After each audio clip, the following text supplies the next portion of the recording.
예, 이제 12월도 절반이 지났고 이제 2024년은 이제 2주만 남겨두고 있습니다. 여러분 기독교 달력을 보시면 12월 25일에 성탄절이라고 이제 되어 있죠. 그런데 성탄주일이라고 표시한 곳이 없어요. 그죠? 예. 그런데 우리 교회는 12월 25일 성탄절을 지키지 않고 그 앞주일, 전주일, 그 주일을 성탄주일로 지킵니다. 그래서 이제 다음 주일이 성탄주일이거든요. 우리 교회에는. 우리 교회가 성탄절 대신에 성탄주일을 지키는 이유를 이제 그건 다음 주일에 이제 말씀을 드릴 것인데 오늘은 이제 그 말씀을 듣기 전에 우리가 꼭 해야 될 일이 있어요. 우리의 믿음을 점검하는 일입니다. 오늘 본문을 이게 읽다 보면 하나님 그 믿음이 없이는 하나님을 기쁘게 할 수 없다는 말씀이 이제 나올 거예요.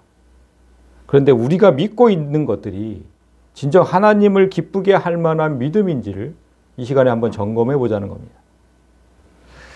그래서 우리가 함께 읽은 본문은 모두 4절이었는데 4절 모두에 본향이란 단어가 들어가 있습니다.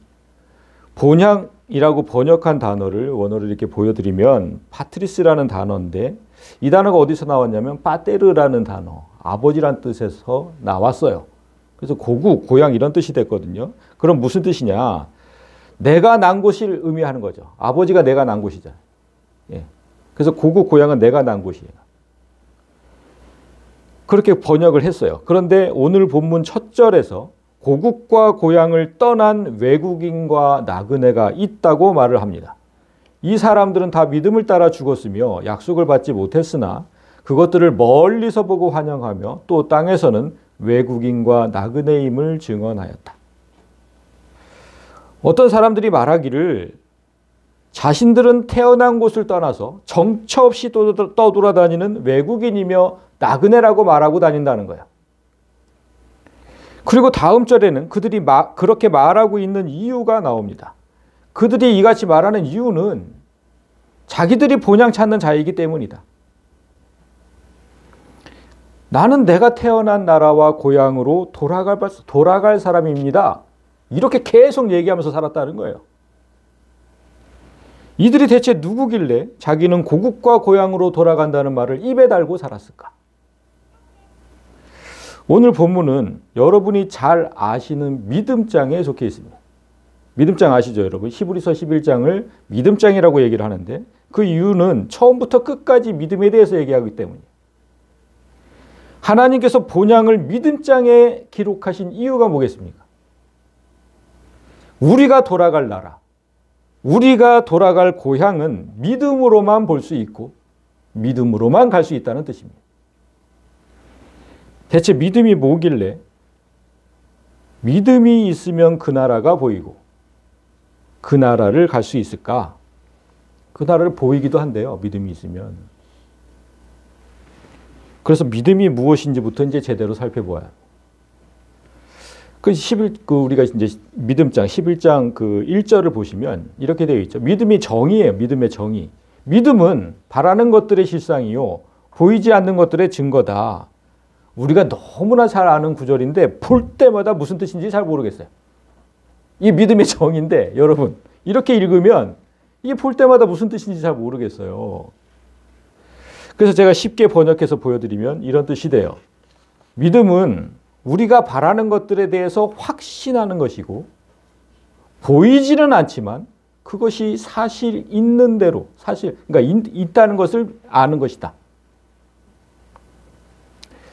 믿음은 보이지는 않지만 그것이 사실임을 아는 것이래요. 그러니까 이런 거예요. 공기는 우리 눈에 보이지 않죠. 그렇지만 그 공기가 있다는 사실을 의심하는 사람은 없어요. 보이지 않는 공기가 있다고 사실로 믿는 것. 그게 믿음이라는 거예요. 뭐 어렵지 않죠. 그러고 보면 진짜 믿음이라는 게 뭐 그렇게 대단한 게 아니에요. 보이지 않는 것도 존재한다고 믿는 거. 그게 믿음이라는 거예요. 그렇다면 하나님은 보이지 않는데 하나님은 없다 이렇게 말하면 돼요, 안 돼요? 공기의 존재는 의심 없이 믿으면서 하나님의 존재는 믿지 않는 사람들이 얼마나 완악한 겁니까? 그리고 믿음은 바라는 것들을 확신하는 거래요. 바라는 것들을 확신하는 것이다. 여기서 바란다고 번역한 단어가 엘피조라는 단어인데 소망이라는 뜻이 그 뜻의 단어 엘피스에서 나왔어요.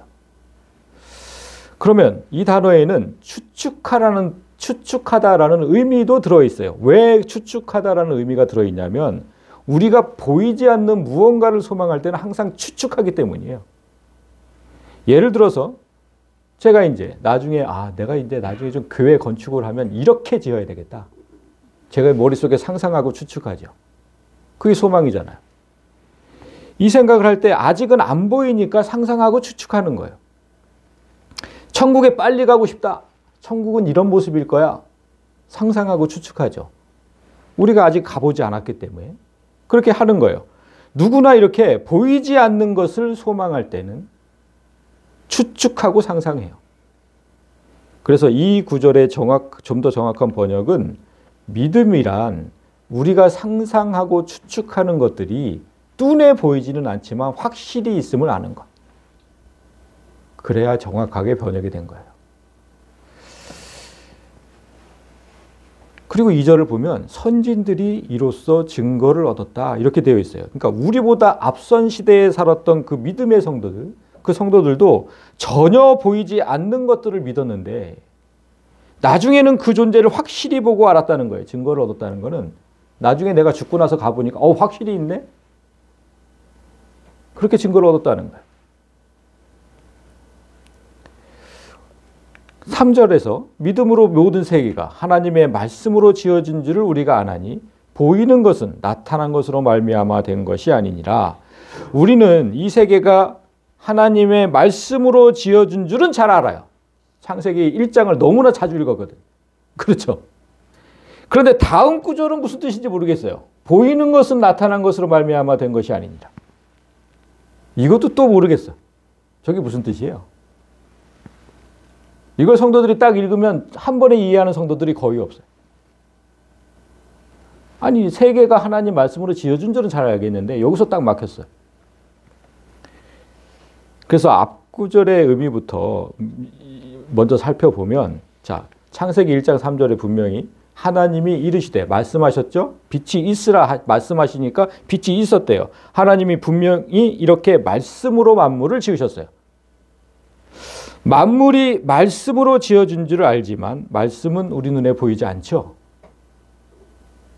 그러므로 우리 눈에 보이는 모든 건 이게 그 뜻이에요. 자, 말씀은 우리 눈에 안 보여요. 그래서 보이는 것은 말씀으로 만물을 지으셨잖아요. 만물은 보이잖아요.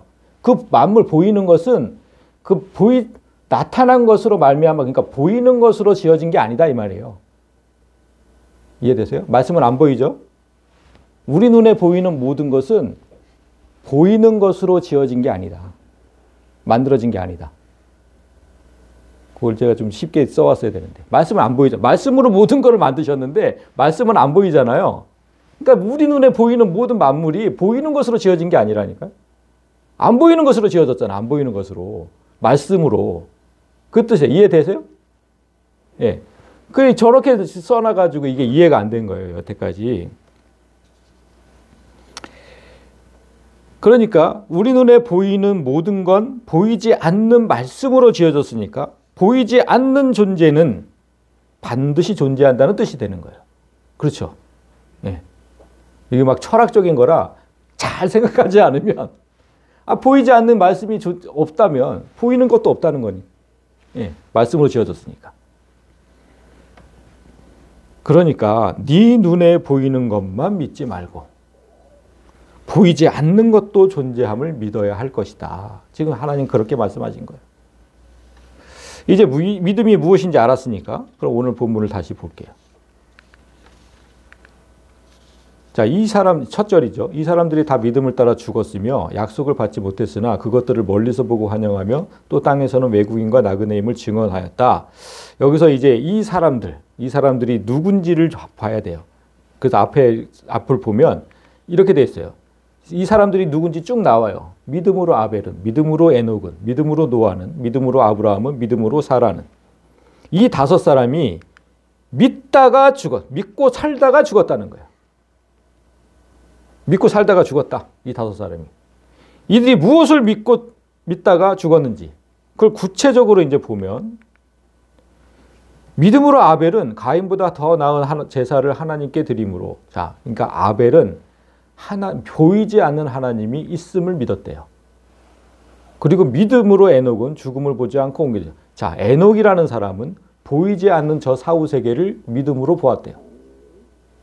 그 다음에 믿음으로 노아는 아직 보이지 않는 일에 방주를 준비하여 이렇게 되어 있어서 노아라는 사람은 아직 오지 않은 심판이 반드시 있을 것임을 믿었대요.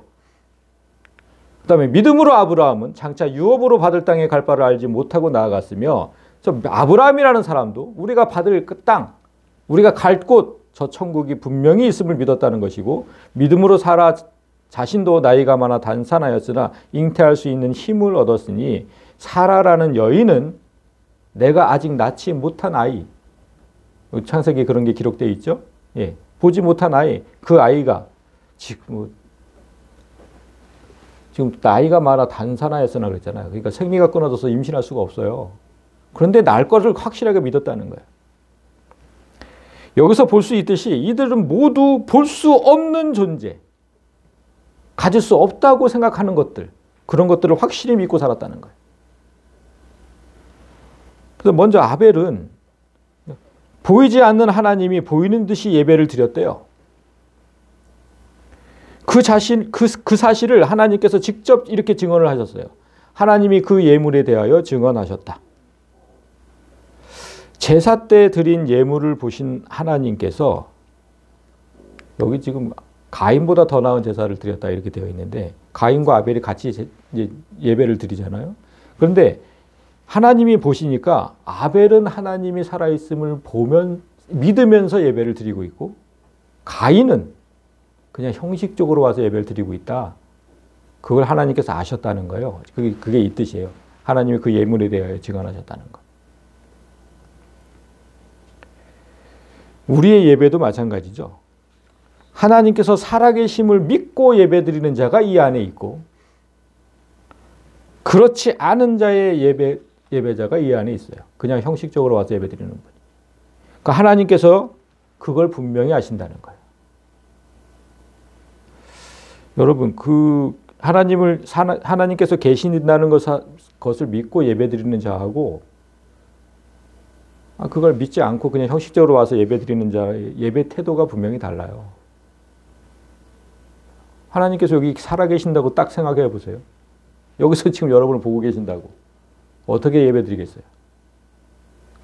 제가 딱 예배 태도만 봐도 저도 알겠는데 하나님 모르시겠어요?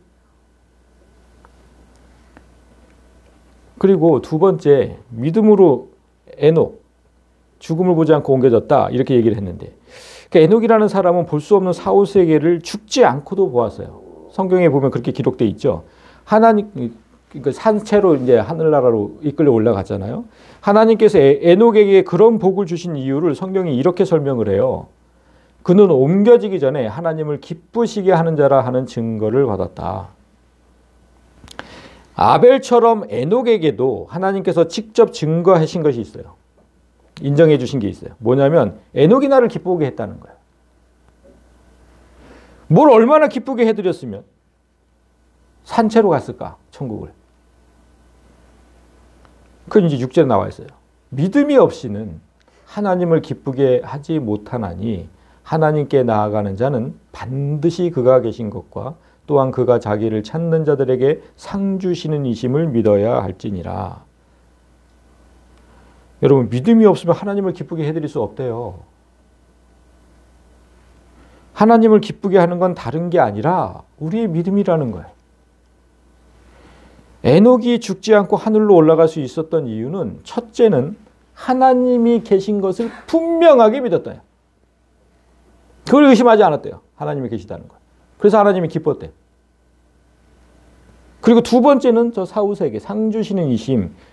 저 사후세계가 있음을 믿었기 때문인데 사후세계가 상이라고 표현한 이유가 뭐냐면 하나님께서 주시는 상은 천국이기 때문이에요. 에녹은 보이지 않는 하나님이 분명히 계신 것과 보이지 않는 천국이 분명히 존재함을 한치의 의심도 없이 믿었고, 하나님은 그 믿음을 기쁘게 여기셨고, 그가 확신했던 천국, 그렇게도 바라던 그 하나님이 계신 곳으로 이끌어 가신 거예요. 그러니까 믿는 대로 된 거예요. 믿는 대로. 그리고 세 번째, 믿음의 사람 그 노아는 아직 오지 않은 종말의 심판을 보았대요. 지금 후반절을 보시면 아직 노아가 아직 보이지 않는 일에 경고하심을 받아 경외함으로 방주를 준비하여 그 집을 구원하였다, 이렇게 되어 있는데, 노아는 하나님께서 말씀하신 종말의 심판이 진짜로 올 것을 확신했어요. 우리가 여기서 매주 얘기를 해도 그 종말이 다가오고 있습니다. 심판이 다가오고 있습니다. 매주 얘기해도 귓등으로도 안 듣는 사람들도 있어요. 근데 노아는 확실히 믿었다는 거예요. 많은 사람이 미친놈이라고 욕을 했는데 그는 의심하지 않고 구원의 집을 지었어요. 심판의 때가 반드시 올 것을 믿고 준비하는 자만이 구원을 얻을 수 있다는 사실을 분명하게 보여줬어요. 자, 그리고 네 번째는 믿음의 사람 아브라함이에요. 그가 유업으로 받을 땅에 갈 바를 알지 못하고 나아갔다. 천국을 보았다는 것인데, 이 후반절을 보면 이렇게 되어 있습니다. 믿음으로 이 후반절을 제가 그가 부르심을 받았을 때에 순종하여 장래에 유업으로 받을 땅에 나아갈새 갈 바를 알지 못하고 나아갔으며, 자, 아브라함이 가족과 고향을 떠나서 하나님께서 가라는 곳으로 갈 때, 그러니까 이사를 가야 돼요. 이사를 가야 되는데 오늘날처럼 어디로 가는지 알지 못하고, 우리가 이사하면서 어디로 가는지 모르고 가나요? 그런데 그는 그렇게 갔어요. 이사할 데가 어딘지 모르고, 이사할 곳이 아무런 정보도 없이 그저 하나님께서 인도하시는 대로만 갔다는 거예요. 그런데 놀라운 건 마침내 이사를 했어. 그 이주한 곳에 딱 도착을 했는데 그곳에서도 완전히 정착하지 않았다고 9절에 기록하고 있습니다. 믿음으로 그가 이방의 땅에 있는 것 같이 약속의 땅에 거류하여 동일한 약속을 유업으로 함께 받은 이삭 및 야곱과 더불어 장막에 거하였으니, 하나님이 말씀하신 땅에 도착했는데 아브라함, 이삭, 야곱 3대잖아요. 3대에 걸쳐서 집을 짓지 않고 장막에 살았대요. 천막 텐트에서. 왜 그랬을까? 무려 3대에 걸쳐서 텐트에 살았다는 거예요. 이들이 이곳으로 이사 오기 전에 살았던 곳이 어딘지 아세요, 여러분? 바벨탑 잘 아시죠? 바벨탑이 세워졌던 곳이에요.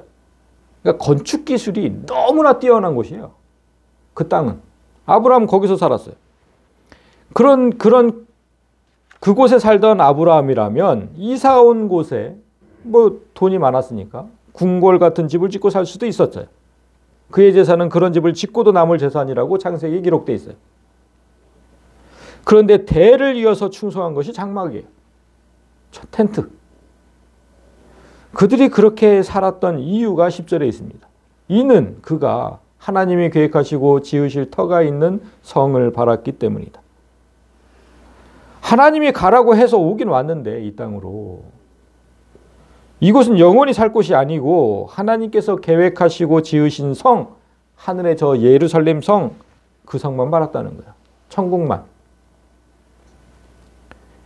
여러분, 제가 이곳으로 이사 올 때 하나님의 인도하심으로 온 것까지는 아브라함과 똑같아요. 저도 그렇게 하나님 인도하심으로 왔는데, 근데 저와 아브라함이 다른 건 뭐냐면, 저는 그렇게 돈이 없어요. 제가 만약에 아브라함이 가졌던 그 상당한 재산이 있었다면 이런 작은 교회에서 우리가 예배하고 있을까요? 제가 아무리 생각해봐도 제가 진짜 뭐 몇억 몇십억이 있었다면 분명히 교회부터 좀 크게 지었을 것 같아요. 그리고 시작했을 것 같아요. 그런데 아브라함은 그러지 않았다는 거예요. 그 많은 재산이 있었는데도. 우리는 여기서 아브라함의 그 나그네 정신을 배워야 돼요. 외국인과 나그네. 이 세상은 잠시 있다가 갈 곳이라. 이 땅에다가 세상에 둘도 없는 좋은 집을 지었다가 금방 죽게 되면 억울해서 어떻게 갑니까? 아주 평생 뼈 빠지게 일해가지고 이제 막 좋은 집을 지었어. 근데 하나님께서 오래. 억울해서 어떻게? 하나님께서 우리에게 돈을 주신다면 이 땅에다가 천국을 만들라는 의미지 나만의 아방궁을 만들라는 의미가 아니에요. 남들도 좀 돕고 누구나 평안하게 살 수 있는 그 천국을 만들려고 돈을 주신 것이지, 나만의 아방궁에 살다가는 그냥 이 세상에서 끝이에요. 저 천국은 없어요. 그런 사람에게는. 그 다섯 번째 믿음의 사람을 보시면 아브라함의 아내 사라가 나와요. 그녀는 불가능하다고 여겨진 구원의 씨를 믿었다. 믿음으로 사라 자신도 나이가 많아 단산하였으나 잉태할 수 있는 힘을 얻었으니 이는 약속하신 이를 미쁘신 줄 알았습니다. 여러분, 창세기를 보면 사라가 아들을 주시겠다는 약속을 듣고 웃지요. 피식하고 웃어요. 왜 웃어요? 이미 폐경이 된 상태거든. 한참 됐거든요. 근데 아기를 갖는 건 불가능하니까 그냥 웃음이 나오는 거죠. 그런데 그 웃음 뒤에는, 이게 지금 성경에 이제 증언을 하시는 건데, 하나님께서 하실 일이니까 가능하기도 하겠다 이렇게 생각했다는 거예요. 약속하신 일을 미쁘신 줄 알았대. 미쁘다는 뜻을 제가 그때 얘기했죠. 믿을만하다. 하나님이 말씀하신 거면 믿을만하다. 아니, 당연히 웃음은 나오겠죠. 할머니한테 아기를 갖는다고 하면 웃음이 안 나오겠어요? 근데 곰곰이 생각해 보니까 믿을만하다. 하나님께서 말씀하셨으면. 이때 사라의 나이가 90세였어요. 뭐 도저히 생명을 잉태할 수 없는 나이죠. 남편 아브라함은 100세였어요. 남편의 능력으로도 날 수 없는 나이죠. 지금 의학으로도 도저히 임신과 출산은 불가능해요. 예수께서 우리에게 주신 생명이 그렇다는 겁니다. 우리는 도저히 가질 수 없는 생명을 가졌고, 도저히 불가능하다고 생각하는 사람에게 새 생명을 줄 수도 있어요. 잉태할 수 있는 힘을 우리가 가진 거예요. 저 사람이 교회에 나오겠어? 저 사람이 하나님을 믿겠어? 저 사람은 절대 안 될 거야. 도저히 불가능하다고 생각하는 사람에게 새 생명을 줄 수 있는, 잉태할 수 있는 힘을 우리가 얻은 거예요. 자, 여기까지 5명의 사람들이 다 믿음으로 살았지만, 다 믿음을 따라 그렇게 살다가 죽었는데 약속을 받지는 못했대요. 무슨 약속을 얘기할까요? 아까 이 얘기예요. 이거. 하나님에 대한 약속, 사후세계에 대한 약속, 뭐 심판이 있을 것이라는 약속, 천국에 대한 약속, 거룩한 씨에 대한 약속. 우리는 이 약속을 다 받았거든요. 너에게 하나님의 영 성령을 줄 거야. 너에게 천국을 줄 거야. 너의 거룩한 씨를 잉태할 수 있는 힘을 줄 거야. 다 약속을 받았어요, 우리는. 그런데 이 당시에 이 사람들은 한 번도 그런 약속을 받지 못했어요. 그런데 믿었다는 거예요. 그래서 대단한 거예요. 여기서 지금 단지 이렇게 돼 있잖아요. 약속을 받지 못했는데 그것들을 그냥 멀리서 보고 환영했대요. 멀리서 아주 흐릿하게 그런 것들이 있을 것으로 추측하는 정도였지만 환영은 했다. 여기서 환영으로 번역한 단어가 뭐냐면 여러분, 페이도라는 단어인데 스스로 설득하면서 믿다라는 뜻이에요. 그러니까 잘 보이진 않아요. 천국이 있는지 하나님이 계신지 잘 모르겠어. 성경도 없고 아무것도 없는데 알지를 못해요. 그런데 스스로 설득하면서 믿었다는 거예요. 계실 거야. 하나님 계실 거야. 계셔. 분명히 계셔. 나 자신을 계속 설득하는 거야. 그렇게 믿었다는 거예요. 그렇게. 뭐 어떻게 믿어요? 성경도 없고 아무것도 없는데. 그래서 이 땅에서는 그저 외국인처럼 나그네처럼 살겠노라 고백했다. 그걸 믿으니까. 그런 뜻이거든요. 그러니까 정말 대단한 믿음의 소유자들인 거예요. 우리는 성경이라는 확실한 약속이 주어졌음에도 믿지 못하는데 얼마나 믿지 못하고 삽니까? 그런데 그들은 성경도 없이 어렴풋이 아는 것들을 확실히 믿고 살았다. 부끄러운 줄 알아야 돼요. 그러니까. 그래서 14절을 보면 그들이 이같이 말하는 것은 자기들이 본향 찾는 자임을 나타냄이라. 그들이 형식적으로 믿은 게 아니라 진짜 믿었다는 것은 그들의 삶에서 볼 수 있는 거예요. 계속 그 얘기를 하고 다녔대. 계속. 나 하늘나라로 갈 거야 다시. 여러분이 진짜 믿는지 그렇지 않은지 여러분의 삶을 보면 알 수 있거든요. 그냥 여기 이 땅에서의 삶이 전부인 것처럼 여기서만 아등바등 사는 거. 그거 딱 보면 알아요. 여러분이 믿는지 안 믿는지는. 그들이 그 15절을 보면 그들이 만약 나온 본향을 생각하였더라면 돌아갈 기회가 몇 번이나 있었죠. 그들이 나온 본향이 아까 어디라 그랬어요? 인간 문명이 고도로 발달해서 바벨탑을 세웠던 그런 땅이에요. 그런데 하나님을 대적하던 땅이죠. 그거는. 그곳을 마음속에 계속 생각했다면 돌아갈 기회는 얼마든지 있었어요.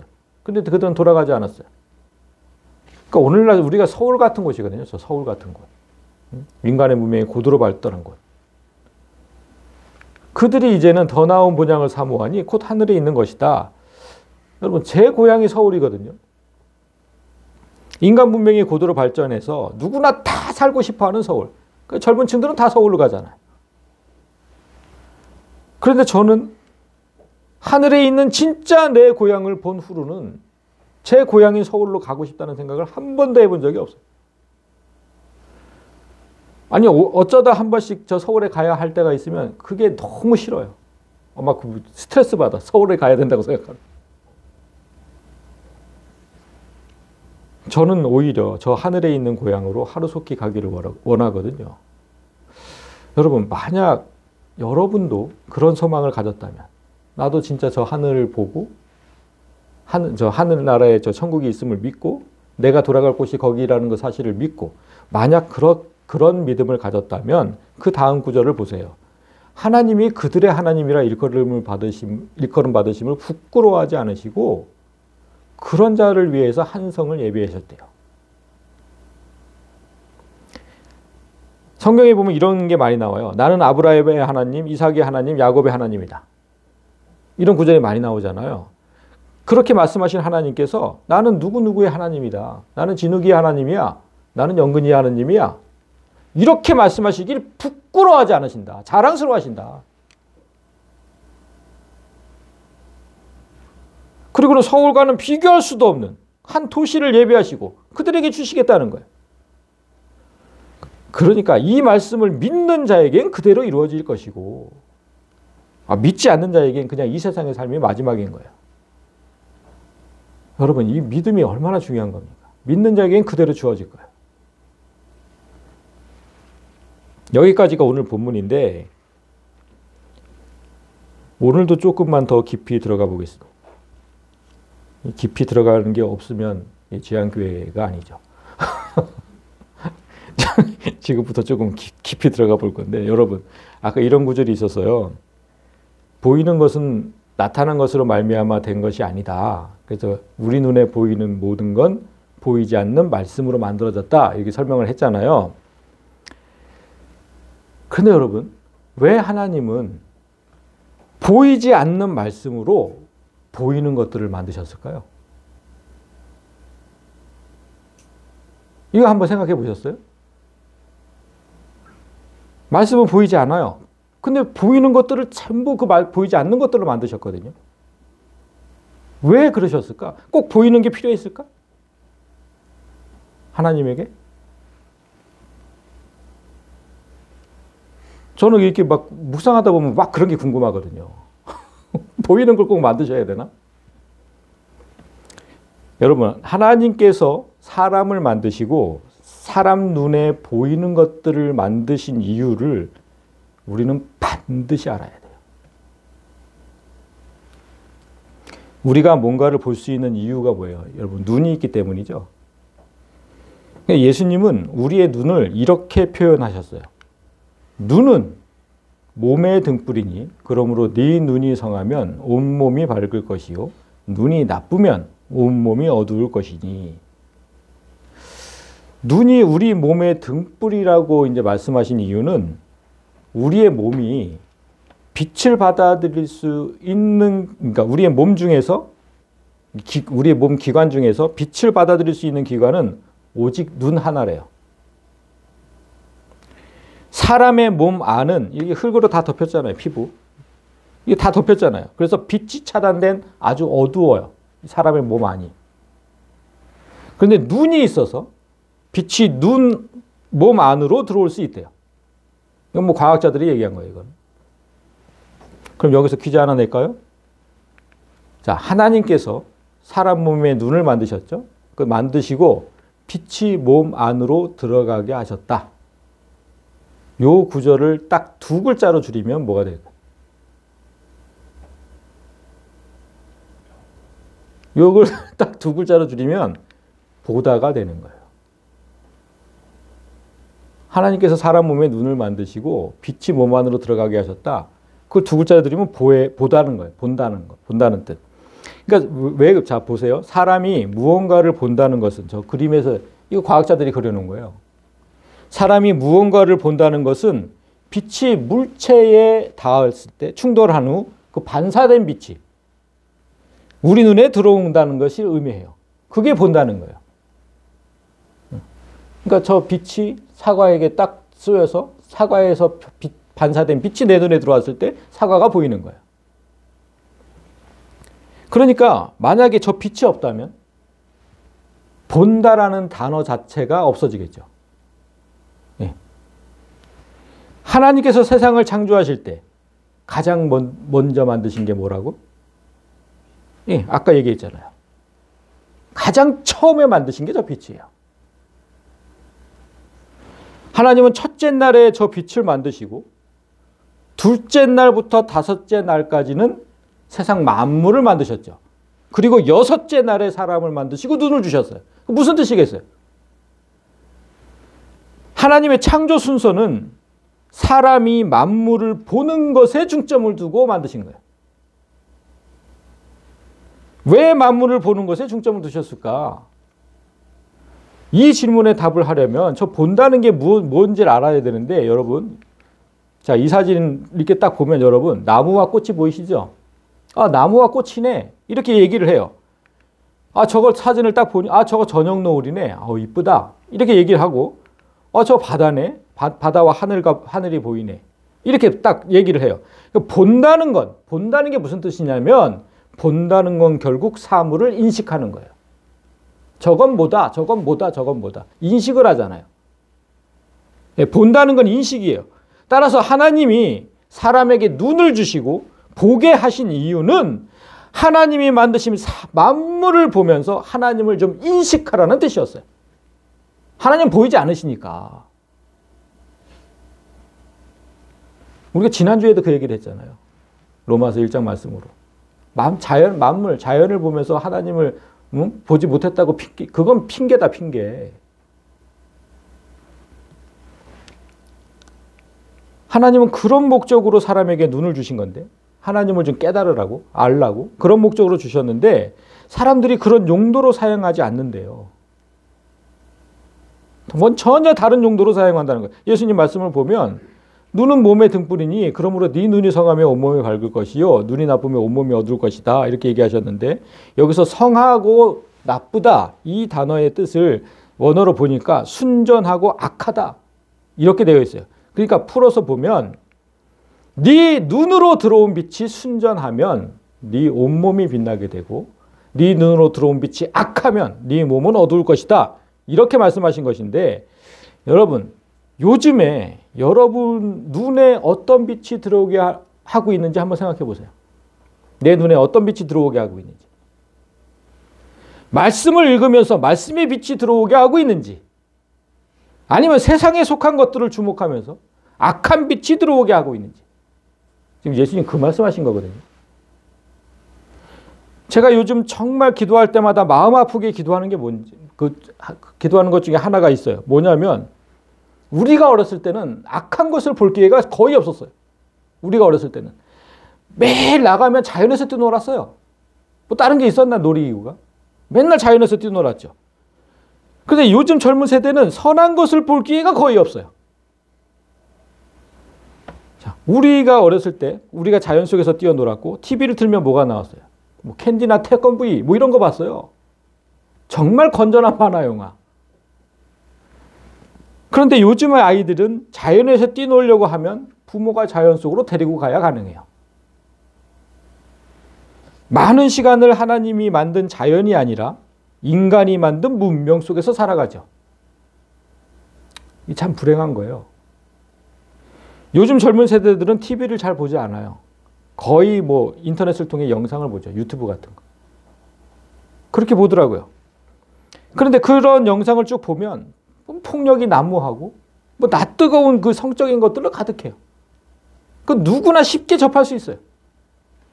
그런 영상을 세대를 불문하고 거의 모든 사람이 다 보고 있잖아요. 요즘 하나님을 찾는 사람들이 왜 이리 적을까? 당연한 겁니다. 사람 눈에 들어오는 빛이 하나님의 빛이 아니라 사탄의 빛만 들어오니까 어떻게 성도 숫자가 늘어나겠습니까? 예전에는 교회마다 꽉꽉 찼어요. 그때는 악한 것들을 접할 기회가 거의 없었거든. 근데 요즘은 눈만 뜨면 악한 게요. 핸드폰만 보면 전부 하나님의 빛이 들어올 기회가 없어. 시간이 없어. 그래서 아프게 기도하고 있어요. 요즘에 정말 뭐 오늘날 하나님을 찾아서 교회에 온다는 건 진짜 기적 같은 일인 거예요. 그래서 한 사람이 오면 그렇게 반가운 거예요. 기적이 일어난 거예요. 기적이 일어난 거. 예수님은 사탄의 빛이 성도 안으로도 돼. 세상 사람은 말할 것도 없고 성도 안에 사탄의 빛이 들어올 때 그 문제가 더 심각하다고 말씀하신 거예요. 그러므로 네게 있는 빛이 성도에게 있는 빛이 어두우면 이 세상의 어둠이 얼마나 더 심하겠느냐. 성도 안으로 들어오는 빛이 세상의 빛이고 사탄의 빛이라면 이 세상은 얼마나 어두운 세상이 되겠느냐. 그리고 이 말씀 후에 하신 말씀이 그 유명한 말씀인 거예요. 바로 다음 절이 이 구절이에요. 한 사람이 두 주인을 섬기지 못할 것이니 혹 이를 미워하고 저를 사랑하거나 혹 이를 중히 여기고 저를 경히 여김이라 너희가 하나님과 재물을 겸하여 섬기지 못하느니라. 자, 여러분 눈에 두 개의 빛이 들어올 수 없다는 뜻이에요. 이거는 겸하여 섬기지 못한다. 네 눈에 두 개의 빛이 들어올 수 없다. 그러니까 여러분이 인터넷을 통해서 음란하고 악한 것을 계속해서 보고 있다면 그 눈에는 하나님의 빛이 들어갈 수 없어요. 내 눈이 세상의 물질만을 주목해서 그 물질의 빛이 내 안으로 계속해서 들어오고 있다면 내 안에는 하늘에 속한 빛이 절대로 들어올 수 없어요. 예수님의 말씀인 거예요. 그러니까 그런 사람이 하늘의 본향을 소망하겠습니까? 이 땅에서 좀 더 잘 먹고 잘 살길 소망하지. 기독교인이 죽음을 두려워하고 죽기 전에 하나님을 원망하는 일을 저는 정말 자주 봤어요. 왜 나를 벌써 데려가시니? 너무 많이 봤어요, 저는. 그가 평소에 그 눈에 세상의 빛으로만 가득 채웠기 때문에 그런 원망이 나오는 거예요. 이 세상이 너무 좋거든. 반대로 내 눈에 말씀의 빛, 하나님의 빛으로 채울 때는 내 안에는 어떤 악한 것도 들어올 수가 없어요. 그래서 마음이 그렇게 평안할 수가 없어요. 경험해 보시는 분들은 알아요. 내 안을 무엇으로 채울지는 여러분의 자유고 선택입니다. 그러나 여러분이 예수를 믿는 그리스도인이라면 이 말씀만큼은 명심해야 돼요. 예수 안에 생명이 있었으니 이 생명은 사람들의 빛이다. 참 빛, 곧 세상에 와서 각 사람에게 비추는 빛이 있었다. 아담이 타락하기 전에 사람에게는 하나님의 빛이 있었어요. 그게 무슨 뜻이냐면 하나님이 아담을 비추고 있었다는 뜻이에요. 그런데 아담이 타락한 이후에 사람은 모두 그 빛을 잃었어요. 하나님의 빛이 더는 사람을 비추지 않게 됐다는 뜻이에요. 그런데 예수님이 이 세상에 와서 우리를 비추기 시작했대요. 그때부터 다시 끊어졌던 빛이 각 사람에게 비추는 빛. 그때부터 우리는 다시 빛을 받아 보이게 됐어요. 아까 그랬죠. 빛이 없으면 보이지 않는다고. 우리가 그때부터 빛을 받아서 보이게 된 거예요. 아까 이 그림대로. 세상 사람들이 여러분을 그리스도인으로 보느냐 그렇지 않느냐는 여러분을 비추는 빛이 어떤 빛이냐의 문제인 거예요. 자, 예수라는 빛이 나를 비추고 있으면 세상 사람들은 나를 예수로 봐요. 여러분 분명히 아셔야 돼요. 그런데 반대로 사탄이라는 빛이 나를 비추면 세상 사람은 나를 사탄으로 봐요. 와, 뭐 저런 인간이 다 있냐? 그렇게 되는 거라고. 교회 다니는 사람들이 더한다는 말은 제발 좀 안 들었으면 좋겠어요. 교회 다니는 사람들이 더한다. 너무 마음이 아파. 지를 비추는 게 지금 사탄의 빛인지도 모르는 거예요. 그러면서 교회 다니는 거야. 너무 끔찍하잖아요. 사탄의 빛이 나를 비추고 있다고 생각하면. 그러니까 악한 것을 보지 마세요, 여러분. 세상 가운데서. 악한 것을 보지 마세요. 그것을 계속해서 주목하고 살면 그게 반드시 내 안으로 들어옵니다. 자, 이제 말씀을 정리할게요. 향수병이라는 병이 있죠. 고향을 그리워하는 병을 향수병이라고 해요. 고향을 떠난 사람이라면 정도의 차이는 있어도 향수병을 다 앓게 돼 있어요. 근데 이상하게 하늘나라에 대한 향수병을 앓는 사람을 거의 보지 못했어요. 우리가 나온 땅, 거기가 우리 고국이고 고향인데 하늘나라의 향수병은 없어요. 우리가 천국에 대한 기억을 잃어버렸기 때문이거든요. 여러분이 엄마 뱃속에 전부 10달이나 있다 나왔어요. 그렇죠? 전부 엄마 뱃속에 10달이나 있었어요. 그런데 태어나면서 그때의 기억을 모두 잃어버렸듯이 하나님 품 안에 오랜 시간 우리가 있었는데 이 땅에 태어나면서 그 기억도 모두 잃었어요. 그런데 여러분, 엄마 뱃속에 있었던 사실이 없어지지는 않잖아요. 그와 똑같이 우리가 하나님 품 안에 있었던 사실도 없어지지 않아요. 그냥 우리가 잊어버린 거지. 하늘에 있던 기억이 나지 않거든. 내가 그런 때가 있었나? 이렇게 기억이 나지 않거든. 하나님이 두 번째 날부터 다섯째 날까지 만드신 그 만물들을 보면서 그 목적이 그거라고 그랬잖아요. 그걸 보면서 나를 좀 보라고. 나를 좀 깨달으라고. 그것이 다 하나님과 그 나라를 반사해서 보이는 거거든요. 참, 나무 하나를 보든 꽃을 하나를 보든